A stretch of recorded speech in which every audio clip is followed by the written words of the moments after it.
હાથ ઘસી સદાય વિસરી, કીધું ભલું વિશ્વનું, જેણે મંદિર સંત શાસ્ત્ર રચીને, કલ્યાણ સોનું કર્યું. જેણે રાજ કર્યું દિલે સકલના, શોભે ગુણો સંતના. એવા સંત પ્રમુખજી તમને, વંદુ સદા સર્વદા. કૃપા કરો મુજ ઉપરે સુખનિધિ સહજાનંદ, ગુણ તમારા ગાવવા બુદ્ધિ આપજો સુખકંદ. ગુણ તમારા ગાવવા બુદ્ધિ આપજો સુખકંદ. શ્રી સ્વામિનારાયણ ભગવાનની જય. અક્ષર પુરુષોત્તમ મહારાજની જય. ગુણાતીતાનંદ સ્વામી મહારાજની જય. પ્રમુખ સ્વામી મહારાજની જય. પ્રગટ ગુરુ હરિ મહંત સ્વામી મહારાજની જય. સુરત અક્ષરધામ મહોત્સવની જય. સિયાવર રામચંદ્ર ભગવાનની જય. દરેક દિવ્ય હરિભક્તોને ભાવથી જય સ્વામી નારાયણ. ગઈકાલનો પવિત્ર એવો દિવસ એટલે કે પ્રમુખ વર્ણી દિનનો દિવસ. ગઈકાલે આપણે પ્રમુખ વર્ણી દિન નિમિત્તે ત્રીજા દિવસની આપણે પારાયણનો લાભ લીધો હતો અને એ પ્રમુખ સ્વામી મહારાજે અંત સમયની અંદર એ અંતર્યામીપણાના અદ્ભુત એવા પ્રસંગોની વાતો કરી હતી. તો આજે આપણે ચોથો દિવસને આવતીકાલે પણ આજે આપણે મળવાના છીએ. તો આજે ચતુર્થ દિને બધા એકઠા થયા છીએ. તો આજે પ્રમુખ સ્વામી મહારાજના પ્રસંગોની વાત તો કરવી છે, પણ આજે પ્રસંગો નહીં પણ વિશેષ એમની વાતો અને ઉપદેશોને આપણે ઉચ્ચારવા છે. આજે આપણે એમના એવા ઉપદેશોને જોવા છે કે જે આપણા પરિવાર માટે ખૂબ અગત્યના છે. આજે જો તમે સ્વાભાવિક રીતના વ્યક્તિઓએ ઘણી બધી ટેકનોલોજીની શોધ કરી, આજે આપણે ચંદ્ર ઉપર પણ પહોંચી ગયા, આજે આપણે એ પાણીની અંદર પણ પહોંચી ગયા, આજે આપણે ઉડતા ઉડતા એટલે કે એરોપ્લેન હોય કે હેલિકોપ્ટર હોય કે મિસાઇલ હોય બધીની શોધ કરી. ખાવા પીવામાં પણ તમે જો A to Z ટનાટન, પહેરવા ઓઢવામાં પણ ટનાટન, ભૌતિક સગવડતાઓ પણ ટનાટન. પણ જ્યારે પરિવાર જ્યારે શબ્દ બોલાઈને અને પરિવારની એકતા રાખવાની વાત આવે ને, ત્યારે આપણે પાછા પડીએ છીએ. આજે મોટામાં મોટો પ્રશ્ન તમે જો પરિવારનો પ્રશ્ન છે. આજે દરેક વ્યક્તિ એક અપેક્ષા રાખે છે, ઈચ્છા રાખે છે કે હું કમાણી તો કરું છું, મારી આવક તો છે, પણ મારા ઘરની અંદર શાંતિ આવી જાય ને તો બહુ સારું. પણ શાંતિ એમનામ તો આવતી નથી. ધન સંપત્તિ કે પૈસા કે વૈભવ હોવાથી શાંતિ મળવાની નથી. પણ જો સત્પુરુષના વચનો જો પ્રમાણે આપણા જીવનની અંદર એ આપણે એ કહે એ પ્રમાણે કરીએ ને તો અવશ્ય પાછી શાંતિ આવે જ તે. તો જો આજે આપણે ખરેખર આપણા જીવનની અંદર જે પ્રમુખ સ્વામી મહારાજે જે આપણને ઉપાય બતાવ્યા છે, પ્રમુખ સ્વામી મહારાજ શતાબ્દી મહોત્સવ તમે જો કે જ્યારે ઘરે ઘરે કેલેન્ડર આપવામાં આવેલા હતા, તો એ પરિવારમાં એકતા કઈ રીતના રહે ને એ માટેના જ તે ઉપાયો હતા. અને પરિવારમાં એકતા રાખવા માટે પ્રમુખ સ્વામી મહારાજ શું કહે છે તે ઉપદેશોને આજે સમજવા છે, એ વાતોને આજે આત્મસાત કરવી છે. અને એ આત્મસાત કરીને આપણા ઘરની અંદર એક શાંતિ સ્થપાઈને એવા આપણે આજના દિવસે પ્રયત્નો કરવાના છીએ. ભલે ગઈકાલે આપણે પ્રમુખ વર્ણી દિન પૂરો કર્યો, પણ આ 2 દિવસ પણ આપણે પ્રમુખ સ્વામી મહારાજના એ ઉપદેશોની વાતો કરવાના છીએ, એવા પ્રસંગોની વાતો કરવાના છીએ. પ્રમુખ સ્વામી મહારાજને એક વખત પ્રશ્ન પૂછવામાં આવેલો કે આમ પરિવારમાં એકતા રાખવા માટે અમારે શું કરવું? અને ત્યારે પ્રમુખ સ્વામી મહારાજે કહેલું કે સત્સંગ, ઘર સભા, એકબીજાને સમજવાની કોશિશ કરો અને મોટું મન રાખો. તો જો આ 4 જે વાતો છે, આ 4 જે સોનેરી સૂત્રો છે, તો જો ઘરે ઘરના અંધકારને દૂર કરવા માટે એ બ્રહ્માસ્ત્ર સાબિત થયા છે. વ્યક્તિ વ્યક્તિના સંબંધોને સુધારે છે આ 4 સોનેરી સૂત્રો. અરે પરિવારની અંદર એક શાંતિના એક અંજવાળા પાથરે છે આ 4 સૂત્રો. અને આ પ્રમુખ સ્વામી મહારાજના જો સૂત્રો આપણા જીવનની અંદર જો આપણે આત્મસાત કરીએ તો અવશ્ય એ આપણને લાભ થતો જોવા મળે છે. રામાયણનો પ્રસંગ આપણને ખ્યાલ છે. મર્યાદા પુરુષોત્તમ રામ, કેટલી મર્યાદા અને કેવી વચન પાલન આજ્ઞા પાલનની એ તત્પરતા આપણને. રઘુકુલ રીત સદા ચલી આયે, પ્રાણ જાય પણ વચન ન જાય. એ વચન પાલનની કેટલી એ સત્યતા, દ્રઢતા, એ નિષ્ઠા આપણને જોવા મળે છે. તમે જો અયોધ્યાની અંદર તો એ આનંદ જ છવાઈ ગયો હતો. કેમ? કારણ કે દશરથ રાજાના એ જ્યારે કાન નીચે એને જોયું ને અરીસામાં કે હવે તો ધોળા વાળ આવી ગયા, તો હવે આ સત્તા અને જે આની જે મિલ્ક આ બધું તે આપણે આ રામને આપી દઈએ. જ્યેષ્ઠમાં જ્યેષ્ઠ રામ ભગવાન હતા. એટલે જાહેરાત કરી કે રામને એમને રાજ્યાભિષેક થવાનો છે આવતીકાલે. અને તમે જો કે કેમ? કારણ કે એ બધા અયોધ્યામાં જેટલા પણ વસતા લોકો ના એ પ્રિય કોણ હતા? ભગવાન રામ હતા. અને જ્યાં આ રાજ્યાભિષેકની જાહેરાત કરવામાં આવી અને જ્યારે જાહેરાત કરવામાં આવે છે ત્યારે આમ હરખનો બધાને માતો નથી, આનંદ છવાઈ જાય છે કે ભગવાન એ રામ રહ્યા ને એ પોતે રાજ્યાભિષેક એમનો થવાનો છે આવતીકાલે. પણ જો એ અયોધ્યાની અંદર એક એવું પાત્ર હતું કે એ એક એવા પાત્રને ગમતું વાત નહોતી કે આ રામ છે ને એમનો રાજ્યાભિષેક થાય, રામ રાજા બને. અને એ બીજું કોઈ નહીં પણ એ હતી મંથરા. આ મંથરાને સમાચાર મળ્યા ને એટલે તરત તેને પ્રથમ તો ગમતું નથી. જો આજના દિવસે આપણે થોડુંક અંતરદ્રષ્ટિ સાથે આ પ્રવચન સાંભળીએ, હું તમને ટોન કે ભાષણ નથી કરતો, પ્રમુખ સ્વામી મહારાજના ઉપદેશોની વાતો કરું છું. હું મારી પોતાની ફિલોસોફી નથી કહેતો, પણ એક વાસ્તવિકતાની એક અવગત કરું છું. અને એ મારા વાક્યો કે શબ્દો નથી, પણ એ શાસ્ત્રોના પ્રમુખ સ્વામી મહારાજના અને આપણી રામાયણ કે મહાભારત કે પુરાણો ઉપનિષદની વાતો છે. એ કઈ કઈ પાસે આવે છે? કોણ આવે છે? મંથરા. હવે એ તો પોતે સૂઈ ગઈ હતી. કઈ કઈ રામાયણની અંદર લખેલું છે. સૌથી વધુ જો કોઈ પ્રેમ કરનાર હોય ને ભગવાન રામને તો એ કઈ કઈ માતા હતી. કૌશલ્યા માતા કરતા પણ વધુ પ્રેમ એ કઈ કઈ માતાએ કરેલો છે. એટલે તરત તે કઈ કઈ પાસે આ મંથરા આવે છે ને કહે છે કે તું સુઈ શું રહીશું, ઊભી થા. હવે કઈ કઈએ કીધું કે હવે શું થયું એવું તે તું મને ઊભી થવાને કહે છે ને સુવા નથી દેતી? હવે આવી વાત કરીને ત્યારે કીધું કંઈ મુશ્કેલી હોય તો કે, કંઈ જરૂર હોય તો કે. અને રાજાને કંઈ પ્રશ્ન થયો છે કે રામ કે ભરતને કંઈ વિઘ્ન આવ્યું છે કે પછી લક્ષ્મણ કે શત્રુઘ્ન પર કંઈક આપત્તિ આવી છે તો મને તું કે. મંથરા કે વિપત્તિ તો તારે માથે આવી, બીજા માથે નથી આવી. તો કઈ કઈએ કીધું કે આ તો કેવું વળી, મારા માથે શું આપત્તિ? મને તો કંઈ ચિંતા નથી, કંઈ પ્રશ્ન નથી. તે મંથરાએ કીધું કાલે રામ રાજા બની જશે. અને ત્યાં તો કઈ કઈ પોતે ભૂતી હતી ને પોતે તો ઊભી થઈને સફાળી બેઠી થઈ ગઈ.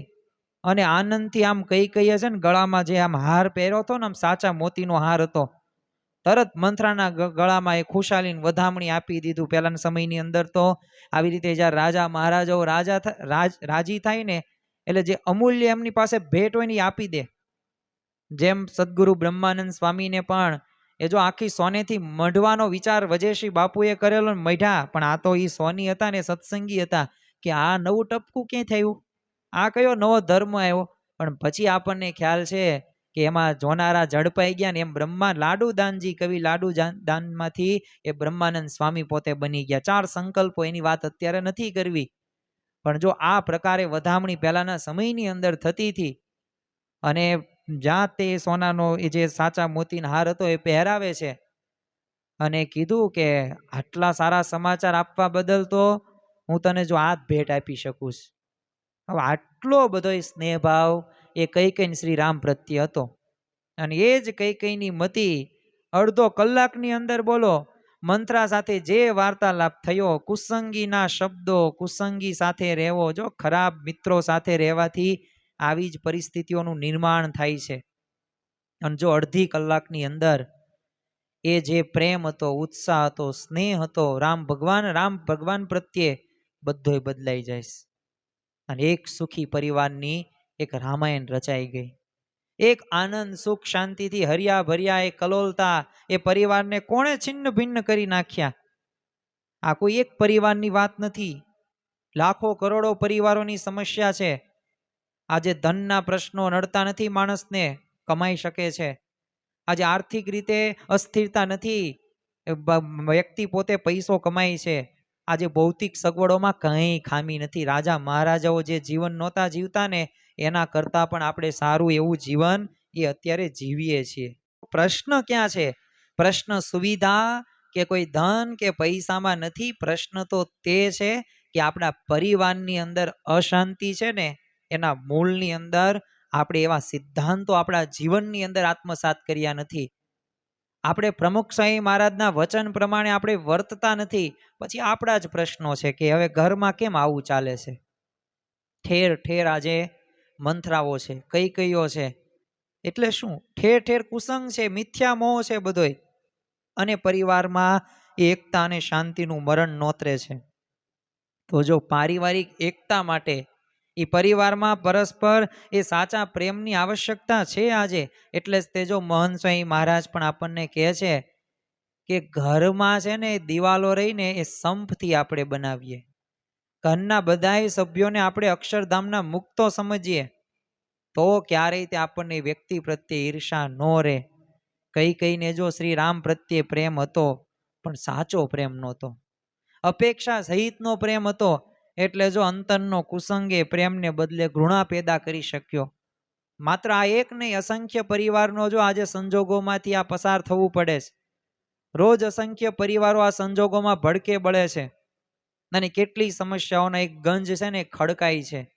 ગામો ગામ આજે તમે ઘરો ઘર જોવો, દેશ વિદેશની અંદર લાખો પરિવારોની અંદર એમાંથી બહાર લાવનારા પ્રમુખ સ્વામી મહારાજ કે જે પારિવારિક એકતાને એ અખંડિત રાખવા માટે એમને જો કેટલાક સોનેરી સૂત્રો આપ્યા છે. તેઓએ લિખિત સંત સુજાણમાં 4 મુદ્દા આપણને ગણાવ્યા છે. અને એ 4 મુદ્દા ઉપર આજે વાતો કરવી છે આપણે ચતુર્થ દિને. ખૂબ ચિંતનીય છે, મનનીય છે, આચરણીય છે. મનન ચિંતન અને જો આચરણમાં આપણે લઈએ ને તો અવશ્ય પરિવારમાં જે આપણે જો આજે એક પ્રશ્નનો જવાબ જ આપણે મેળવવાના છે કે પરિવારમાં એકતા રાખવા શું કરવું. આજે એની જ વાતો કરવામાં આવશે અને એમના ઉપદેશોના આધારે જ સમજશું આપણે. અને એ ખરેખર લાખો પરિવારો રહ્યા ને એ પ્રમાણે એમને કર્યું છે. તો જો એમને અપનાવ્યું છે ને તો પરિવારમાં સુખ શાંતિની એકતા અને આનંદની અનુભૂતિ કરે છે. અને હજી પણ એ પરિવારમાં સંપ સુવદભાવની એકતા છે. તો ખરેખર પ્રમુખ સ્વામી મહારાજના જીવનની અંદર એ આપણને જોવા મળે છે. પ્રથમ મુદ્દો તો શું કીધો કે સત્સંગ કીધો. બીજો મુદ્દો ઘર સભા કીધું. ત્રીજો મુદ્દો એકબીજાને સમજવાની કોશિશ કરવાની કીધી. અને ચોથો મુદ્દો એ મોટું મન રાખવાનું કીધું.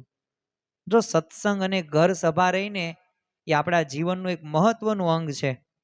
આજે તમે જુઓ કે એક લૌકિક રીતે નથી જોવું, પણ એક આપણા જીવનની અંદર એક પરલૌકિક રીતે ઘરની અંદર પણ કેટલો સુધારો થાય. કોઈ પણ બાળકને તમે સત્સંગમાં મોકલો, બાળ સભામાં, શિશુ સભામાં, સંયુક્ત સભામાં, રવિ સભામાં, તો ત્યાં એને સંસ્કારોના પાઠો શીખવવામાં આવશે. ઉપનિષદના વાક્યો તો ખ્યાલ છે, માતૃદેવો ભવ, પિતૃદેવો ભવ, આચાર્ય દેવો ભવ. પણ એ એમની ગળથૂથીમાં નાખવાનું કામ એ આ સત્સંગ દ્વારા થઈ રહ્યું છે. સત્સંગની અંદરથી તમારા બાળક પાસેથી કોઈ કંઈ પૈસા કે એ પ્રકારે વળતર લેવામાં નથી આવતું. મફતમાં, ફ્રી ઓફ કોસ્ટ. આજે તમે વિચાર કરો, દુનિયાના બધા મોટિવેશન સ્પીકર્સ હોય, 1 કલાક બોલવાના પોતે લાખો કરોડો રૂપિયા ચાર્જીસ કરે. તમારે ઇવેન્ટ્સની અંદર જવું હોય, તમારે 25-25, 30-30 હજાર ફી તમારે ટિકિટ દેવી પડે. ખાલી 1 દિવસનો સેશન હોય ને એમાં એ બોલનાર વ્યક્તિ હોય ને મુખ્ય, એ ખાલી કલાક, 1.5-2 કલાક જ બોલે. બાકી તો વિડીયો હોય, બીજા એના આસિસ્ટન્ટ હોય, એ જ રજૂ કરે.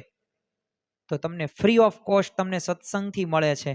બધું તે લૌકિક ફાયદાઓ તો છે, પણ પરલૌકિક ફાયદાઓ પણ એટલા બધા જોવા મળે છે આ સત્સંગથી. પણ આ તો કેવું છે કે તમે ખાવ ને તો તમારી ભૂખ ભાંગે. એમ તમે જાઓ, તમે અનુભવ કરો ને તો ખબર પડે. અને માણસને તો કેટલું અજ્ઞાન ભર્યું છે. હવે આપણે સ્વાભાવિક રીતે કોઈક 10-20 રૂપિયાની વસ્તુ લેતા પૂર્વે જાજી લેવી હોય ને તો ટેસ્ટિંગ કરીએ છીએ, પછી આપણે જાજા જથ્થામાં આપણે મગાવીએ છીએ. તો હું તમને એક પ્રયોગ કહું, તમે ખાલી અઠવાડિયું ટ્રાય કરજો, તમે ખાલી 1 મહિનો ટ્રાય કરજો, તમારા અંતરમાં કેવા વિચારો આવે છે, તમે આધ્યાત્મિક લૌકિક રીતે કેવો ફાયદો થાય.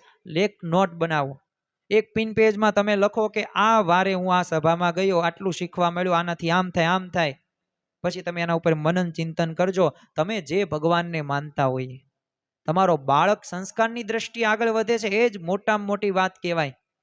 અને આજે જો સંસ્કારની આજે બોલબાલા છે, બાકી ધન પૈસા સંપત્તિ તે તમે આપો ને તોય તે એવા સંસ્કારિત એવા યુવાનો કે બાળકો એ નથી મળતા.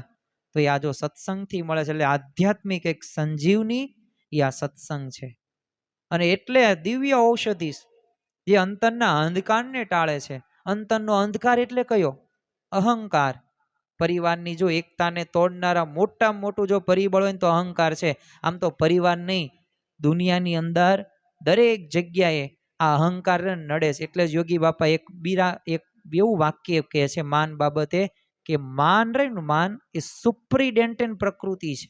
સુપ્રિડેન્ટેન્ટ પ્રકૃતિ એટલે શું? સુપ્રીમ, ઉપરમાં ઉપર આવે. જો સુપ્રીમ કોર્ટ ઉપર જ કહેવાય, અહીંથી ઉપર એ કઈ કોર્ટ નું આવે.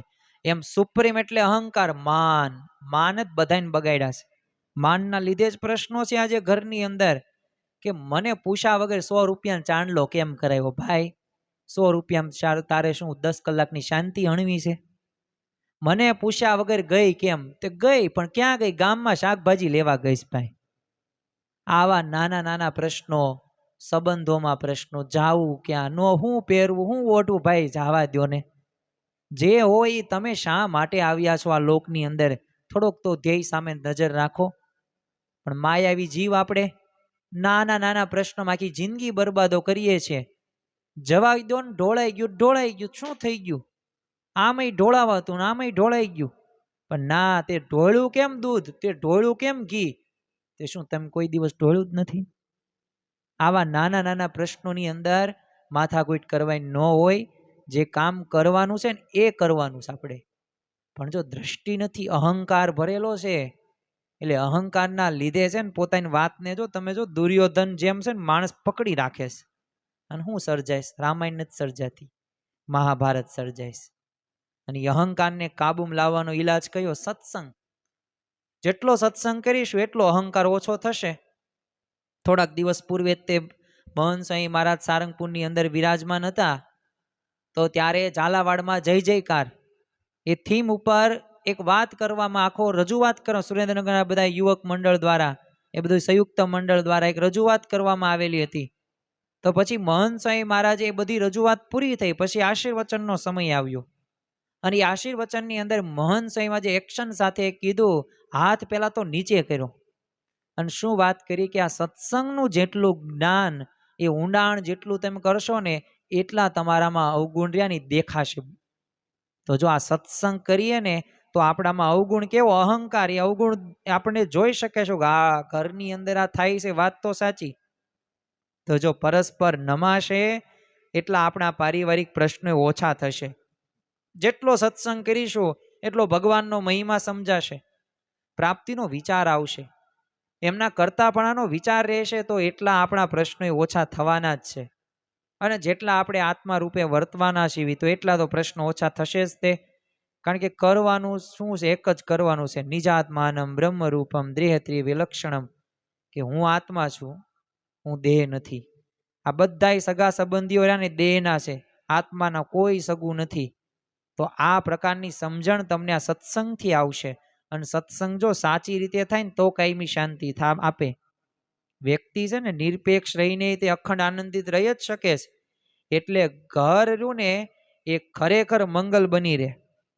અને સત્સંગ અને ઘર સભા તો આપણા જીવનને સંતુલિત રાખવાનું શીખવે છે. સબ દર્દો કી એક દવા, ઘર સભા.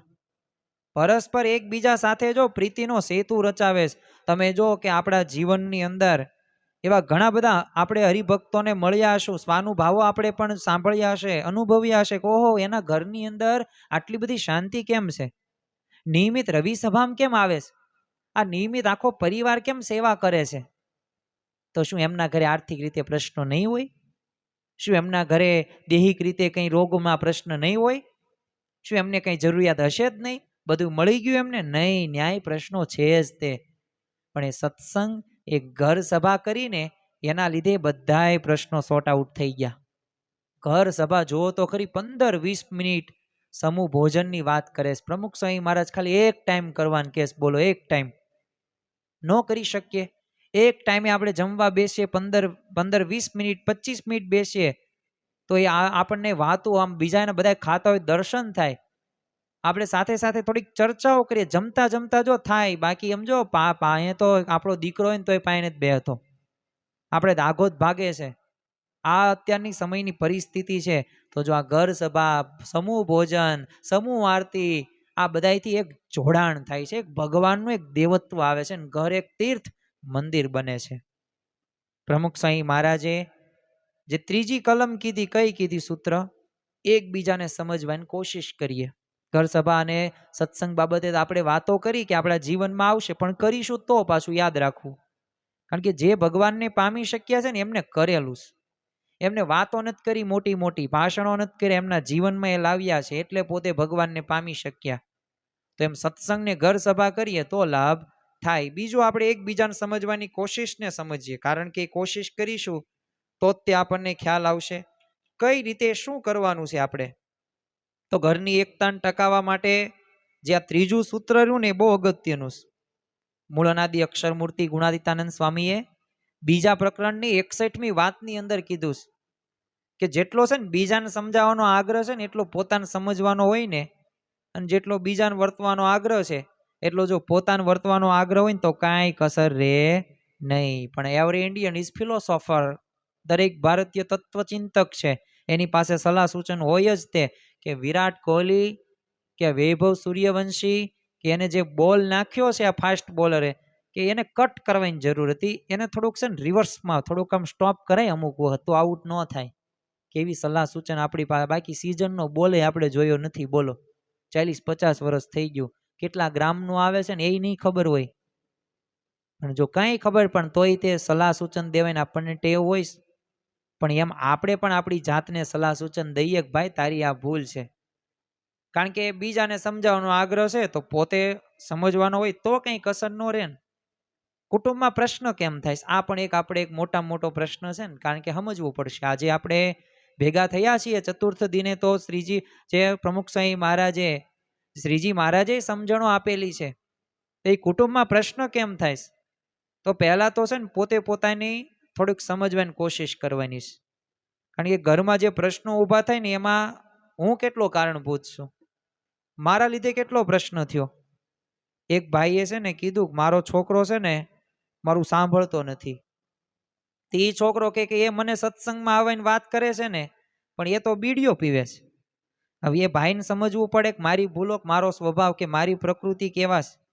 પહેલા હું મારા જીવનમાં સુધારો કરું તો એના જીવનમાં આવે ને. એમ આપણે કહી દઈએ છીએ પણ આપણા જીવનમાં પાછું હોતું નથી. ગુણાતીતાનંદ સ્વામી પોતે કહે છે પોતાની વાતની અંદર કે જેટલો બીજાને વર્તવાનો આગ્રહ છે એટલો પોતે વર્તે. આપણે પૂજામાં ફોન ઉપાડતા હોય અને આપણે છોકરાને ઉપદેશ આપતા હોય પૂજામાં ફોન ન ઉપાડાય, તો એ કેવી રીતે ચાલે? એટલે પહેલા છે ને હું પહેલા મને ઓળખવાની કોશિશ કરું. તો હું જો મને ઓળખવાની કોશિશ કરું ને તો પ્રશ્ન ન થાય. ગીજુભાઈ બધેકા છે ને એક સરસ મજાની જૂના જમાનાની એક વાર્તા એમને લખેલી છે, સમજવા જેવી વાર્તા છે. એટલે આપણને ખ્યાલ આવશે ખરેખર ભૂલ ક્યાં થાય. એક છે ને માં હતી, હવે બપોરના સમયે આરામ કરવા માટે આડા પડ્યા. તેને એક છોકરી હતી અને નામ એનું ટબુડી. તે બાજુમાં આમ સુવાડી દીધી. તે જૂના જમાનાનું ઘર એટલે ઘરનો દરવાજો ધોકાવાળો હતો, એટલે કડી લટકતી હતી, માં સૂઈ ગઈ. હવે એવું લાગ્યું આ બાળકીને ટબુડીને, એટલે આમ ધોકા ઉપર છે ને પગ ઠેરવો અને પોતે કડે લટકી, અને એટલે દરવાજો આમ તેમ થાય. હવે આમ તેમ થાય હિંચકો એટલે એને આનંદ આવે, પણ બાળકોને તો આવું જોવે જ તે. એટલે દરવાજાને તેલ કાંઈ પાયેલું નહીં, એટલે આમ કીચુડ કીચુડ અવાજ આવે. એટલે માની ઊંઘ છે ને ઉડી ગઈ. એટલે માએ તો પ્રથમ તો બૂમ પાડી, ટબુડી કહું છું સૂઈ જા, મને સુવા દે. અને તે પછી ટબુડી બી ગઈ ને સૂઈ ગઈ. પાછી માને ઊંઘ આવી ગઈ એટલે એને એમ લાગ્યું કે ઊંઘ આવી ગઈ. પાછી ઊભી થઈ, દરવાજે લટકી પાછો ઓલો કીચુડ કીચુડ અવાજ શરૂ થઈ ગયો. ફરી વખત માં જાગીને કીધું ટબુડી સુઈ જા. ફરી વખત સુઈ ગઈ. પાછી માની આંખ મળી. ટબુડી ત્રીજી વખત હિંચકાનો આનંદ લેવા શરૂ કરી દીધો. પછી તો માએ જોયું કે આ ટબુડીની કંઈક તો કરવું પડશે. મા ભલે આમ જૂના જમાના નહોતા, ગામડા નહોતા, ભણેલા નહોતા, પણ અનુભવથી શીખેલા હતા. ગણતર હતું. ભણતર ભલે નહોતું, ગણતર હતું. પેથીએ પેથીએ તેલ નાખે ને એવું કામ નહોતું, જે અત્યારના સમયની એક મોટામાં મોટો પ્રશ્ન છે. 2-5 વખત ભૂલ કરે તો એને 6ઠ્ઠી વખતે પેથીએ તેલ નાખવું. જો આ પેથીએ નાખ, પછી આ પેથીએ નાખ. નળિયે નળિયે નાક વાઢવા પડે. નળિયે નળિયે નાક વાઢવા એટલે શું? અત્યારે સંતાનોમાં મોટામાં મોટા પ્રશ્નો જોવા મળે છે. કે એક કેવી ને કે આ કરવાનું, પછી એ કરી નાખે, પણ ના નો પાડે. પછી એમ કે હવે શું કરું? પછી એને કેવું પડે હવે આ કર. પછી ત્રીજી વખતે પૂછે હવે શું કરું, આમાં કેમ કરવાનું? એટલે આ નળિયે નળિયે નાક વાઢ્યા કહેવાય. એ આવા અત્યારના સમયની મોટામાં મોટા પ્રશ્નો છે આવા. પણ પહેલાના સમયની અંદર આવા ગણેલા, પણ બધાની વાત નથી થતી, પણ આવું જોવા પાછું મળે છે. એ આપણે પણ ખ્યાલ છે. ગ્લાસ આપી દે મહેમાનને શરબતનો, પછી પાછી બેહી જાય, ફોન ઘુમાડે, કાંઈ એક જગ્યાએ બેહી જાય. પછી એને કેવું પડે કે બટા આ છે ને ગ્લાસ લઈ જા, રસોડામાં મૂક દે. પછી તે બટો ઊભો થાય. ઓલા મહેમાન હોય એને ગ્લાસ પૂરો કરી નાખ્યો ને એ એમને આમ પકડી રાખે. કોઈક મહેમાન આવે તો ખુરશી પડી જ હોય, 3 ખુરશી પડી હોય, ઢાળવાની જ વાહ હોય. તો એના બાપ અને એના મા હોય કે પેલા બટા ખુરશી ઢાળ, પછી ઢાળે તે. હવે આવું છે ને, આ નળિયે નળિયે નાક વાઢ્યા કેવું આવું બધું થાય છે. એટલે અત્યારે આપણે થોડીક વાતો કરી, એટલે સ્વાભાવિક રીતે આ જે મા હતા ને ગણેલા હતા, અનુભવથી શીખેલા. એટલે માએ એક છે ને થાળી ભરીને ઘઉં લીધા અને ટબુડીને કીધું તું આ ઘઉં વીણ, અને તને કેવું વીણતા આવડે છે હું જોઉં. એટલે ટબુડીએ ઘઉં વીણવાનું શરૂ કર્યું. લગભગ પોણો કલાક આમ ટબુડીએ ઘઉં વીણા. એટલી વારમાં તો માની ઊંઘ હતી એ પૂરી થઈ ગઈ. તો જુઓ, ટબુડીને કઈ માને કઈ હેરાન નહોતી કરવી, પણ એને કંઈક કરી બતાવવું હતું, કામ કરવું હતું. એટલે એની માં એ વાત સમજી શક્યા, તો એની પાસે કામ લઈ શક્યા. એમ આપણને છે ને બધાને આવા ઘણા અનુભવો થાય છે. અને પછી ઘરમાં છે ને ઝઘડા થાય છે, ત્યારે લાગે છે કે મને સમજતા કોઈ ને. ભાઈ બધા તને સમજે જ છે, પણ તું બરાબર રીતે નથી સમજતો. અને બીજા બધા તો આપણે શું કહીએ કે સાહેબ મને સાંભળો તો ખરા. તો આ બધા પ્રકારના પ્રશ્નો રહ્યા ને, એમાં આપણને ખ્યાલ આવે. એક આપણે બીજી એક વાર્તા જોઈએ તો 4-5 વર્ષનો એક તુષાર હતો. બધો એકદમ છે ને અચાનક થોડા દિવસની અંદર તોફાની થઈ ગયેલો, ઘરમાં આમ ધમાલ કરે. અને 2 વર્ષની નાની બહેનને તે એકલી જોવે ને તો આમ ઢીબી જ નાખે. એટલે તુષારનું આવું વર્તન જોઈને છે ને એની માં તુષારને મારે. એટલે તુષાર તો વધારે વિફરે. અને તમે એક વખત ટોકો, બીજી વખત ટોકો, એટલે વધારે છે ને ડઠ્ઠર સ્વભાવના થઈ જાય વ્યક્તિઓ, આપણા સંતાન હોય તે. એટલે એના મમ્મી પપ્પાએ કંઈ સમજાણું નહીં. એટલે આ બાળક તો એના પપ્પા થોડો ગભરાય અને મમ્મીની તો કંઈ દરકાર જ ન કરે. એટલે તુષારથી છે ને ઘરના બધા સભ્યો ત્રાસી ગયા.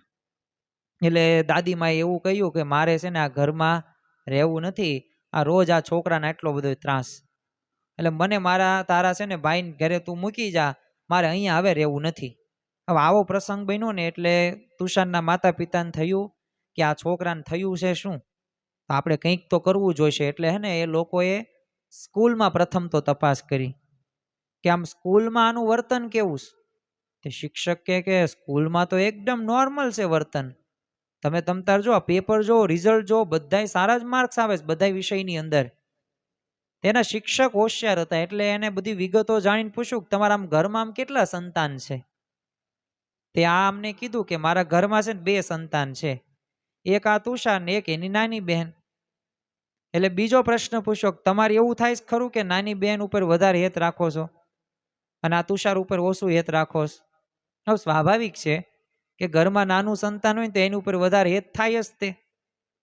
એટલે શિક્ષકે કીધું કે જો હેત રાખો ને એના હું તમને ના નથી કહેતો, તમ તારે હેત પ્રેમ તમારા જ સંતાનો છે ને તમારા જ દીકરાઓ છે ને દીકરી છે રાખવું જ જોઈએ. પણ તમે નાની દીકરી ઉપર જે હેત રાખો છો ને એટલું જ હેત તુષાર ઉપર રાખો છો. જો એવું તુષારને લાગવું જોઈએ. અને માતા પિતાએ પ્રયોગ કર્યો અને 15 દિવસમાં તુષાર હતો ને શાંત થઈ જાય. જો પ્રથમ દ્રષ્ટિએ આપણને એમ લાગે કે તુષાર છે ને તોફાની થઈ ગયો છે, પણ એની અંદર પ્રશ્ન છે. એને એમ છે કે પક્ષાપક્તિ થાય છે અને મને કોઈ સાચવતા નથી. તો જો એટલા જ માટે પ્રમુખ સ્વામી મહારાજે આપણને કીધું કે એકબીજાને સમજવાની કોશિશ કરો. સમજવાની કોશિશ કરો. સમજશો ને તો ખબર પડશે કે ખરેખર ભૂલ ક્યાં થાય છે. અને ભૂલ જ્યારે જણાશે ને ત્યારે આપણા જીવનની અંદર એ ઘરની અંદર શાંતિ સ્થપાશે, બાકી શાંતિ નહીં સ્થપાય. આપણે પ્રસંગ જોઈએ કે પ્રશ્ન ક્યાં છે. એક શિબિરની અંદર છે ને કિશોરોએ પ્રશ્ન પૂછેલો કે આમ તમારે તમારા પપ્પા ને મમ્મી સાથે આમ શું પ્રશ્ન છે એ બધું જણાવો. એટલે બધાએ છે ને પ્રશ્નો આપેલા ને તો એ બધા સમજવા જેવા છે.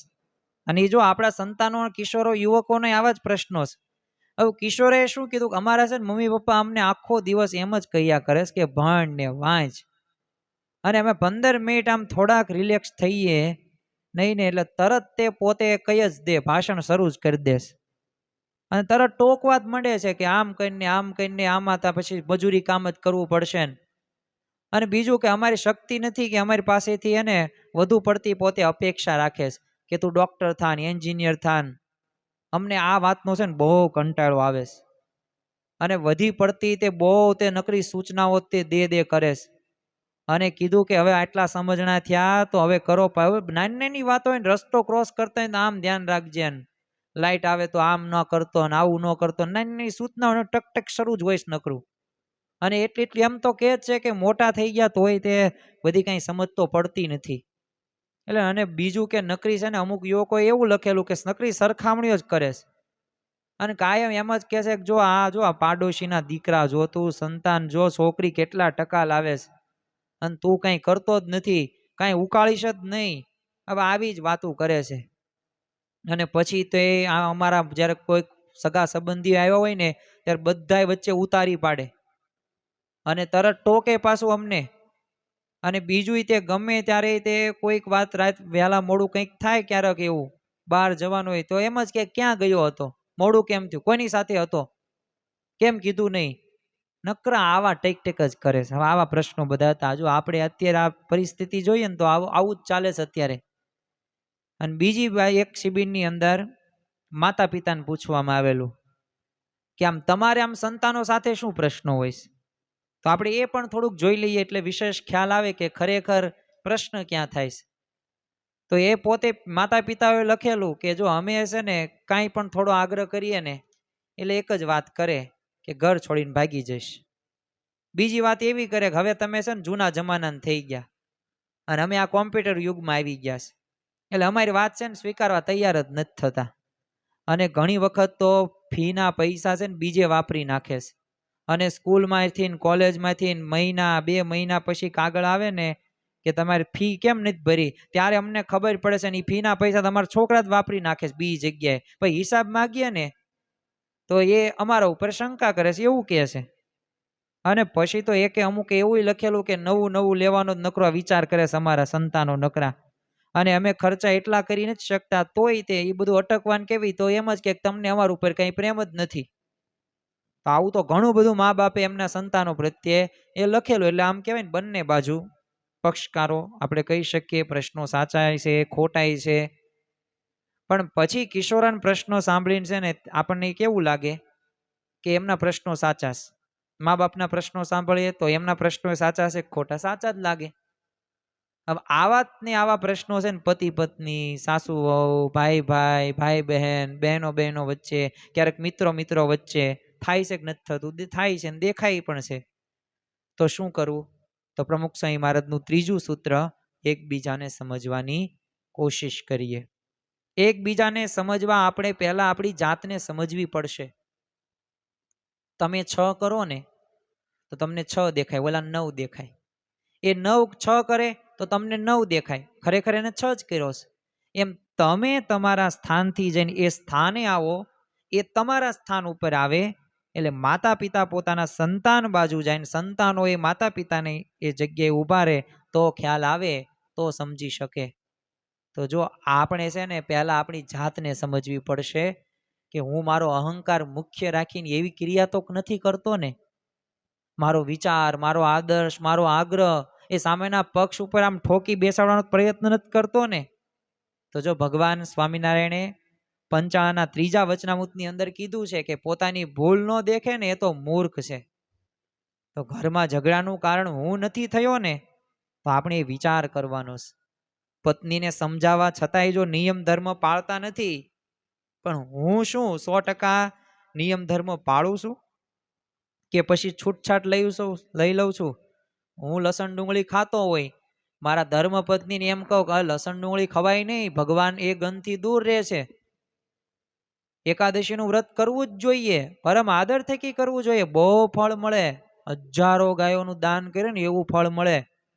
અને એકાદશી દિવસે અન્ન ખાઈને એ તો માંસ ખાધા બરાબર છે, એટલે એકાદશીનું વ્રત કરવું જ પડે. પણ તમે ક્યારેય દિવસ એવી રીતે કર્યું? જો તારે તો નિર્જળા ઉપવાસ જ કરવાનો, પણ તમે નિર્જળા ઉપવાસ રહ્યા એટલે અમારી તો ઉંમર થઈ ગઈ, તમે યુવાન કહેવાય, તો કંઈ વાંધો નહીં. શાસ્ત્રીજીમાં જે વયે નિર્જળા એકાદશી કરતા, બાળકો હોશિયાર છે, તરત જવાબ આપી દેશે. તો પેલા આપણામાં સુધારો કરીએ. કૂવામાં હોય ને તો અવાડામાં આવે, આ વાક્યને યાદ જ રાખવાનું છે ને જીવનમાં લાવવાનું જ છે. તો આપણે જો છૂટછાટ લેતા હોય ને તો પછી આપણા પરિવારના સભ્યોને આપણે કહી ન શકીએ. હવે બાળકોને ક્યાં માધ્યમમાં ભણાવ ને એના ઝઘડા જો ખરેખર તો નથી જ તે, પણ આજે એનાથી નહીં થાય. પત્ની એમ કે ગુજરાતી મીડિયમ, પતિ એમ કે ઇંગ્લિશ મીડિયમ, પતિ એમ કે ડોક્ટર બનાવો, તો પત્ની પાછો પતિ એમ કે ડોક્ટર નહીં, અત્યારે તો એઆઈ ના જમાના છે, એટલે આર્ટિફિશિયલ ઇન્ટેલિજન્સમાં આગળ વધારવો છે. આવા નાના નાના પ્રશ્નોમાં તમે વિચાર તો કરો, સમજી નથી શકતા. એકબીજાને સમજવા માટે છે ને એક મનોચિકિત્સકે કીધું છે કે સાંભળવું રહ્યું ને અગત્યનું છે. હવે જો આ ખરેખર એકબીજાને સમજવાની કોશિશ કરવામાં ત્યાં મુદ્દા આપણા જીવનમાં યાદ રહેવા જ પડે. 3 મુદ્દા મારે તમને વાત કરવા છે ને પછી આપણે ચોથા મુદ્દા તરફ આગળ વધીશું. સમયને આપણે ધ્યાનમાં રાખીને આજનું આ પ્રવચન પણ સમયસર પૂરું કરશું. તો ટૂંકમાં જો એક મનોચિકિત્સક પોતે કહે છે કે એને છે ને સાંભળતા તમે પહેલા શીખો, અને જો તમારી એ સમજવાની એ શક્તિ રહીને એ ખરેખર છે જ તે, અને જો તમે સમજી શકશો ને સાંભળશો ને તો ખરેખર હા અને ના કહેવાની હોય ને તો એ ખબર ઘણી વખત નથી પડતી. જો હરખી રીતના નથી સાંભળતા ને તો અમુક વખત હામાંય ના હોય અને નામાંય હા હોય. હરિલા કલ્પતરુમાં ભગવાન શ્રી સ્વામિનારાયણે જો સંતોને કીધું કે હરિભક્તોને બરાબર ધરાઈ જાય ને ત્યાં સુધી જમાડજો. જે સંતોએ કીધું કે હરિભક્તો ધરાઈ ગયા, એ અમને કેવી રીતે ખબર પડે? કારણ કે એનું રીતે કંઈક નિશાન તો હોવું પડે ને. તમે મહારાજ કહો છો બરાબર, ધરાઈ જાય ત્યાં સુધી જમાડજો, પણ ક્યાં સુધી?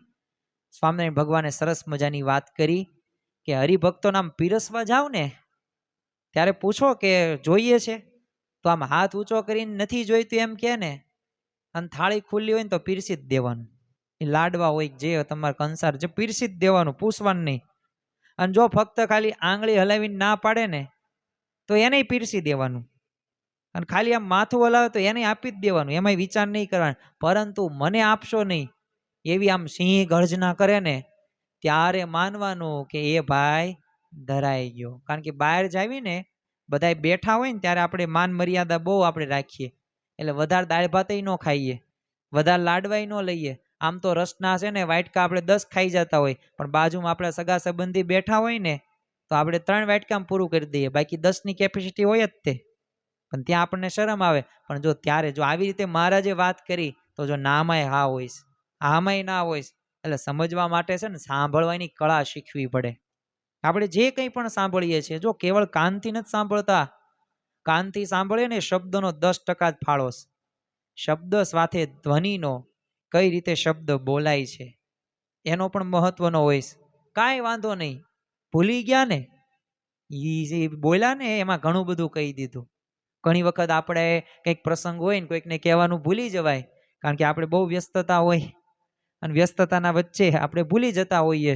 પછી આપણે પ્રસંગ પૂરો થઈ જાય ને પછી આપણને યાદ આવે કે ઓલા ભલામણા ઓલા આવ્યા કેમ નહીં. પછી આપણે એને ફોન કરવી ને, અને આપણી કેવી કે જો લિસ્ટ બનાવ્યું જ હતું પણ તમને ભૂલાઈ ગયા, આમ ટીકઈ માર્કઈ કર્યું પણ નામ જ ભૂલાઈ ગયું છે, એટલે માફ કરજો. હવે આવી વાત કરે પણ સામેવાળો છે ને એ કાંઈ બોલે નહીં, અથવા બીજા 5 વાક્યો આડાવાળા બોલે ને તો સમજી કે ભાઈને કઠિયારો આવ્યો છે, એને નથી ગમ્યું. પણ જો એમ કે ને એમાં હું તમ તાર કાંઈ વાંધો નહીં, એવું તો અમુક વખત ભૂલ થાય, પણ એ ભાવ પાછો હોય, એમાં બોલવાનો ભાવ હોય. પાછો અમુક વખત ટોનમાં બોલે એમાં કાંઈ વાંધો નહીં તમ તાર, એ તો અમને ખબર જ હતી કે તમે એ કામ આવે ને ત્યારે ભૂલી જ જશો, એવા થોડા યાદ રહે તમને. તો સમજી લેવાનું કે આ ટોનમાં બોલે, આ ભાઈને ગમ્યું નથી, પછી એમાં બહુ ઉપાધિ નહીં કરવાની, જાય ને જવા દેવાનું. કારણ કે અમુક સંબંધો રહ્યા ને એ સંબંધો બહુ કંઈ ટકતા નથી. આપણે આપણી રીતના પ્રયત્ન કરવો પછી જેવી ભગવાનની ઈચ્છા. પણ આપણે પ્રયત્ન બરાબર રીતે સજાગ થઈને કરવું. તો આવું પણ ઘણી વખત એ થાય છે. એટલે કળા શીખવાની છે. ધની કયા ટોને બોલાયણું છે ને, મહત્વનો ફાળો ઘરની અંદર છે. તો એના માટે તે આધુનિક એક મનોવિજ્ઞાન 3 રીત બતાવે છે. કઈ રીતે સાંભળવું ને એની રીત ટૂંકમાં આપણે સાંભળીએ. કાનથી સાંભળવું એટલે શું? તો કહેનારાનો છે ને ભાવ સાંભળવાનો. લગભગ તમે જો ઘરોમાં ઝઘડા થાય છે ને એનું મુખ્ય કારણ એ શબ્દોને પકડીને છે ને બધી મારામારી ચાલે છે.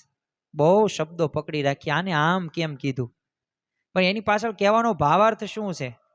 તો જો એ સમજવાનો પ્રયત્ન જો નથી થતો તો એના લીધે પ્રશ્નો વધે છે અને શબ્દો બીજા બોલાય અને કહેવાનો ભાવ પણ એ જુદો જ હોય છે.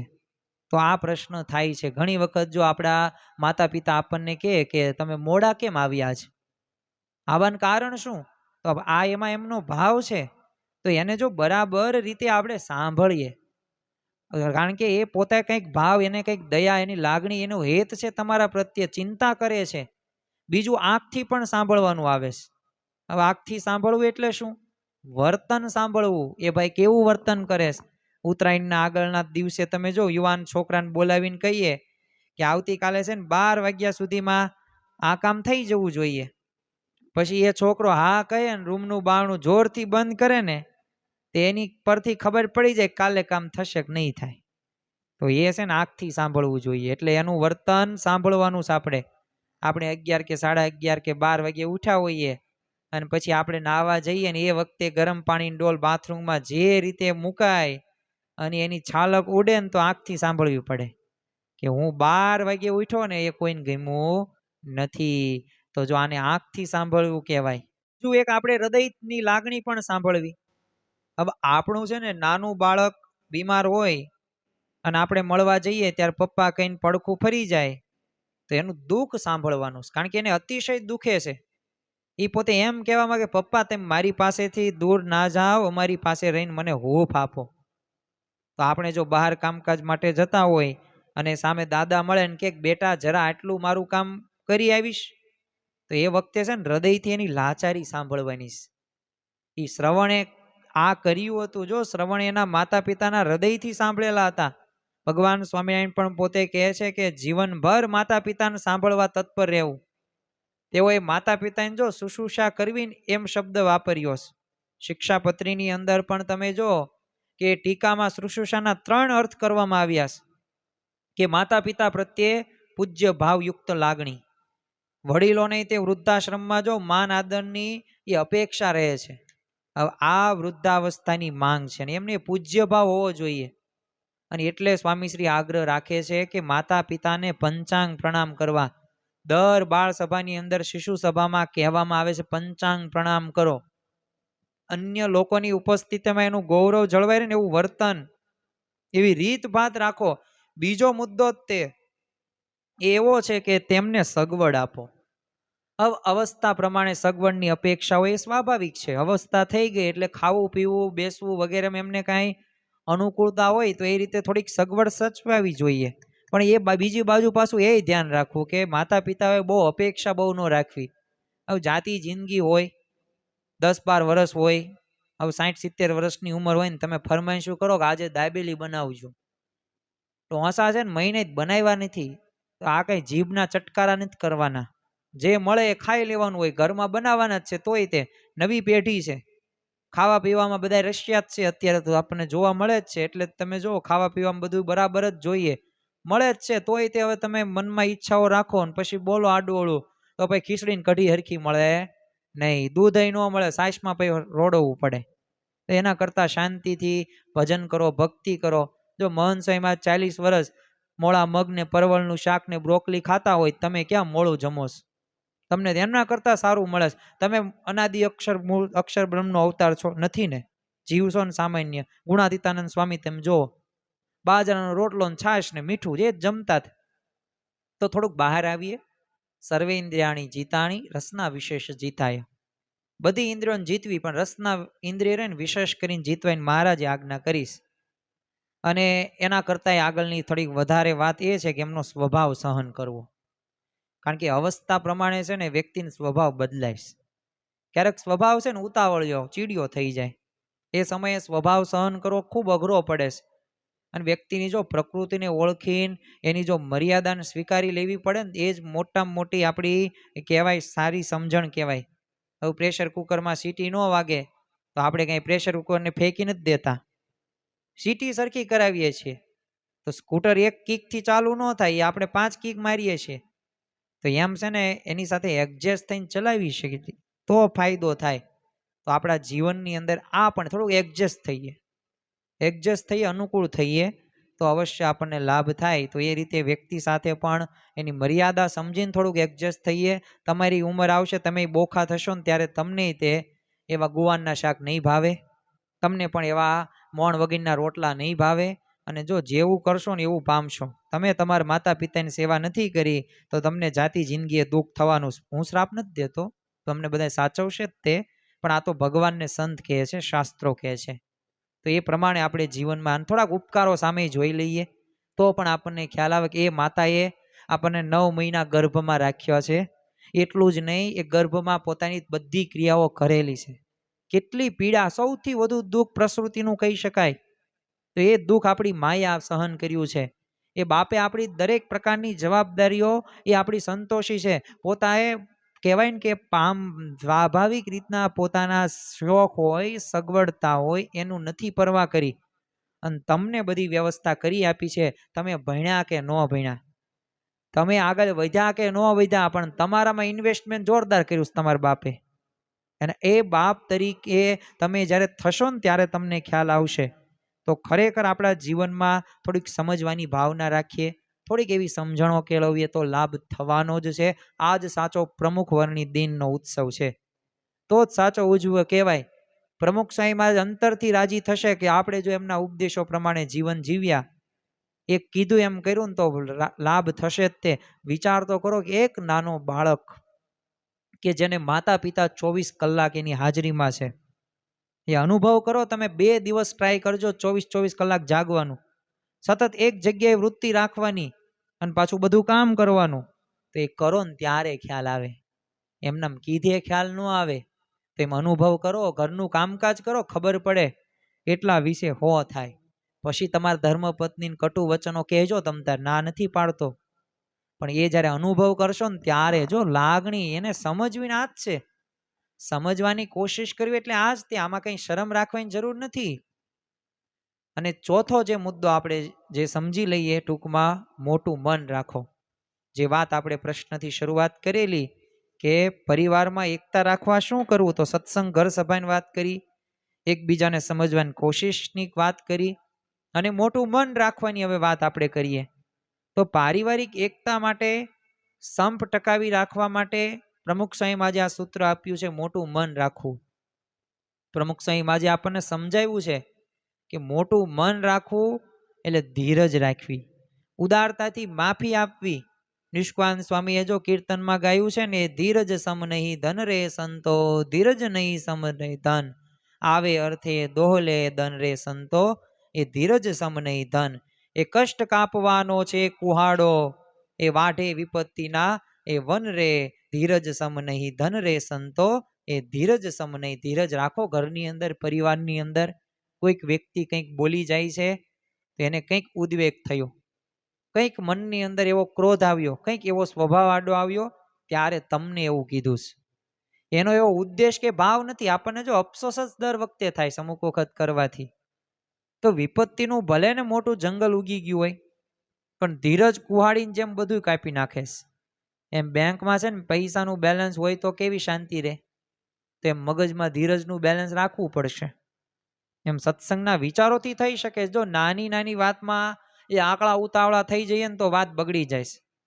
અને એક ટૂંકી વાત હોય ને મોટું સ્વરૂપ ધારણ કરે છે. તો અધીરાય જે અધીરો છે ને અધૂરો છે, પણ જે ધીરજવાન છે ને એ પૂરો છે. એટલે ખરેખર આપણા જીવનની અંદર ધીરજ હોય તો સહન શક્તિ પણ વધે છે. સહન કરવામાં જો આપણી ક્યારેય તે એ કસોટી પણ થઈ જ જાય. ઘણા લોકો કહેતા હોય કાયમ છે ને મોટાને જ સહન કરવાનું, નાના એ કાંઈ કરવાનું છે જ નહીં. પણ જો નાના મોટા કરતા શાંતિને છે ને થોડુંક વધુ મહત્વ આપવું. આપણે છે ને નાના મોટાને જ કરવું. મારા ભાઈએ મને ગમે એમ કીધું, નાનો શું થઈ ગયું, કીધું શા માટે કીધું, હા આ ભૂલ થઈ, સમજો, વિચારો, વાંધો નહીં આવે. તમારો બાળક તમને કંઈક કહે છે, તમારો સંતાન કંઈક કહે છે, સમજો, અહંકારનો ત્યાગ કરો અને એ કહે છે એ શબ્દો ઉપર વિચાર કરો, શા માટે કીધું. તો એવું જ્યારે સમજશો ને, આને મોટું મન રાખ્યું કે પણ નહીં, મને કેમ કીધું, મેં તારા કરતા જાજી દિવાળી જોઈ છે અને તું મને સલાહ આપે છો. હવે આવા વિચારો રહ્યા ને એ ખરેખર પતંત્ર, એમાં ક્યારેય કોઈ વ્યક્તિનો વિકાસ નથી થતો.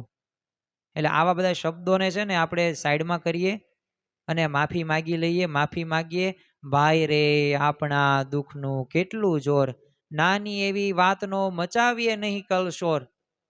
શાસ્ત્રીજી મહારાજે જે વાત કરી છે ને એ હૃદયમાં આપણે કોતરવા જેવી છે. આપણે એક પ્રસંગની વાત કરીએ. શાસ્ત્રીજી મહારાજ એક વખત અમદાવાદમાં છે ને આંબલીવાળી પોલની અંદર વિરાજમાન હતા. એક પ્રસંગ જોઈને આપણે પૂરું કરીએ. એક પૈસાદાર છે ને હરિભક્ત ભલામણ કરીને શાસ્ત્રીજી મહારાજ પાસે એક જે હરિભક્ત હતા, એને ગરીબ હતા, એની આર્થિક મદદ કરાવેલી.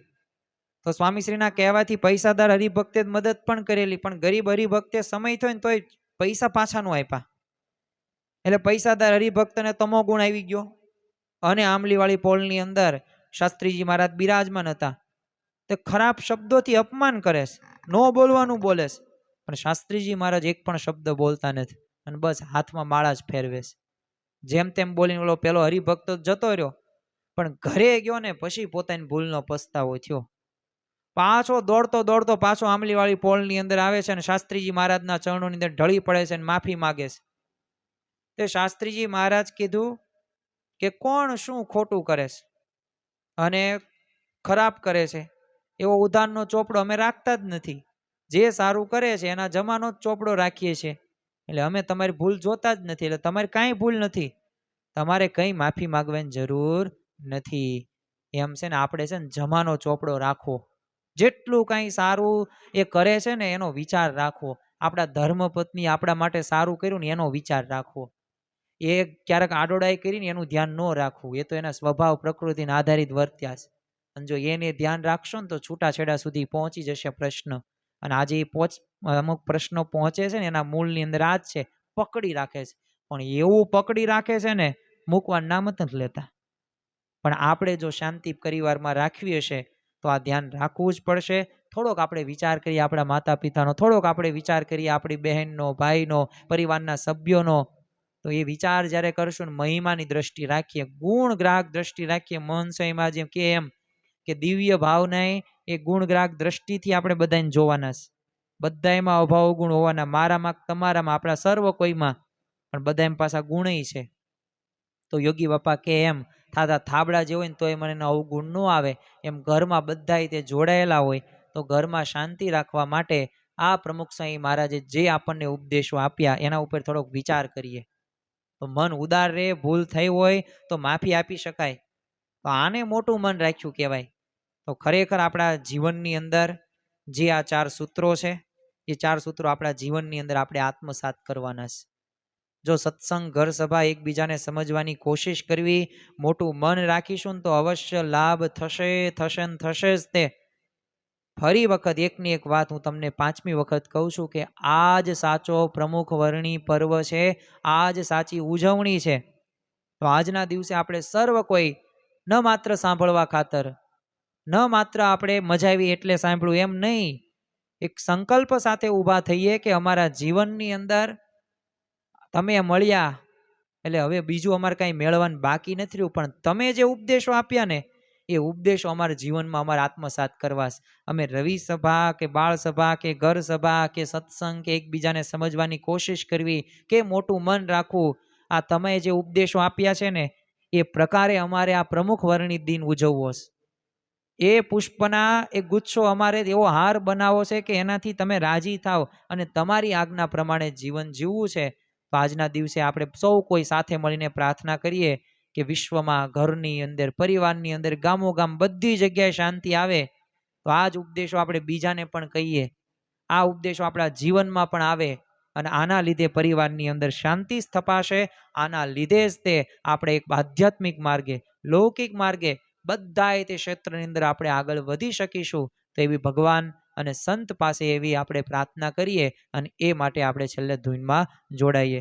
સ્વામિનારાયણે નારાયણે નારાયણે સ્વામિનારાયણે નારાયણે નારાયણે સ્વામિનારાયણે સ્વામિનારાયણે સ્વામિનારાયણે સ્વામિનારાયણે સ્વામિનારાયણે નારાયણે નારાયણે સ્વામિનારાયણે નારાયણે નારાયણ. શ્રી સ્વામિનારાયણ ભગવાનની જય. આવા જ આધ્યાત્મિક પ્રવચનો સાંભળવા માટે અમારી ચેનલને લાઈક કરો, શેર કરો અને સબસ્ક્રાઇબ કરવાનું ભૂલતા નહીં.